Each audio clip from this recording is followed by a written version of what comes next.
1. Ladies and gentlemen, as an avid reader of fanfic.net and AO3, I can say to you with certainty that the depth and breadth of the stories random usernames on the internet can create are insane. From taking already established forms of media, they can adjust, manipulate, and change their own interpretation to their own form of creative expression, making something genuinely masterful. And even when they aren't good or masterful works of fiction, it still has the heart and charm of the originally established universe that still makes it endearing and something that should be championed given their unique interpretation of that story. It's not consistency that makes people resonate with the story as per LO. It's the story and the connections that you make with it that make people resonate with it.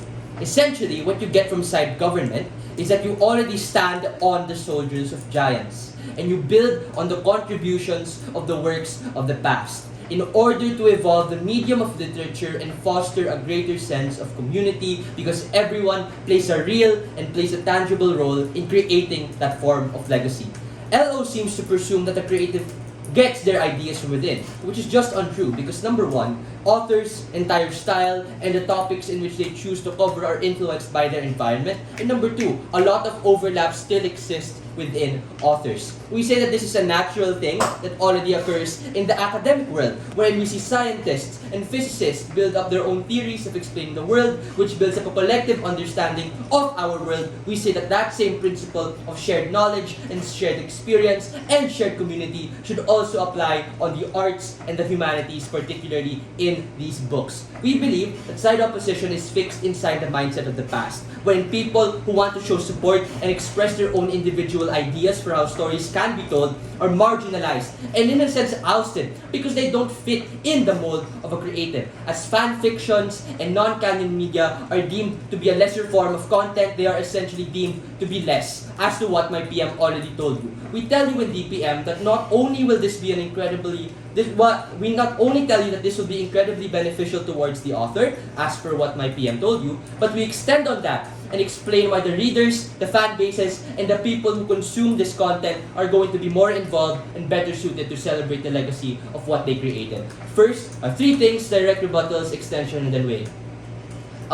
Before I get into my extension, a few quick rebuttals to LO. In status quo, number one, in status quo, we have a divide between popular and non-popular fiction. Case in point, no matter how good Ursula Le Guin is, she's always compared against J.K. Rowling. We flip what we get from LO and we tell you that the chance to be popular actually happens under the collective as opposed to it being rooted on reputation and legacy of singular authors. Even if LO told us, number two, that there are less contradictions and challenged ideologies on their side, we reject that premise and we tell you that contradictions are good because we have dissent and can challenge the literal ideologies that my Prime Minister told you that could be controversial, that could be taboo in certain illiberal societies. The rallying power collectives have is stronger since we're more than just the sum of our parts. The diversity of experience and ideologies contributes best to these fictionalized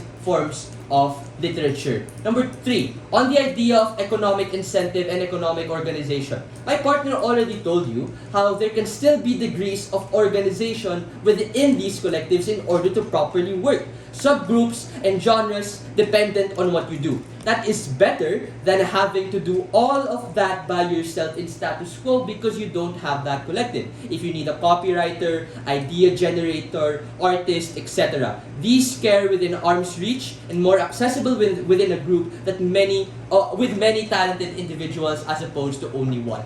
Lastly, on the idea of censorship, it's easier to censor one artist, similar to how certain books proclaiming women's rights and LGBTQ ideologies are banned in conservative states since these are classifiable by author. But Imagine a rendition of so many books that are now cheaper, more accessible, and distributed faster throughout the collective, making it significantly harder to censor one specific form of author and one specific form of media. Onwards to my extension.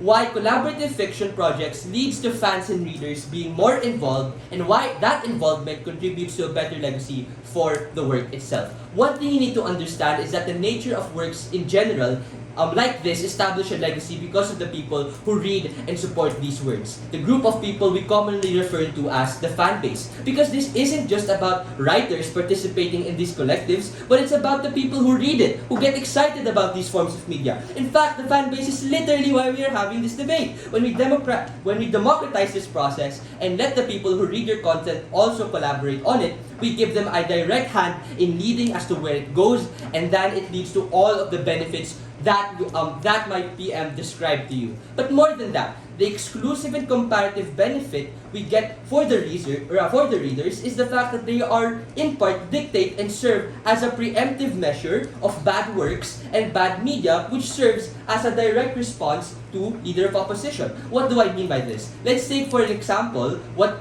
leader of opposition mentioned about J.K. Rowling, because it's her work and that is the basis of all the other forms of content surrounding Harry Potter, and her dangerous ideologies has poisoned the well of all other Harry Potter related media. It's because she was the only person who we deem in high regard, and she was the only person who can dictate matters of continuity, that when her harmful opinions were outed, people's entire perception about Harry Potter were hampered.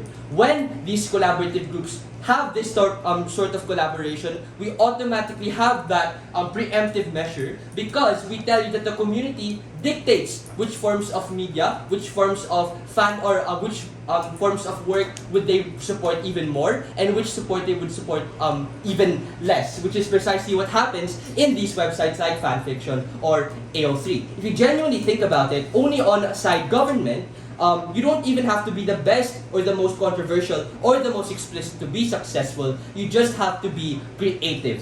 And this is good for both the writer, because they are less pressured to make works that will sell, and it's better for the reader overall because they have a lot more types of content that they can consume. For all of those reasons, proud.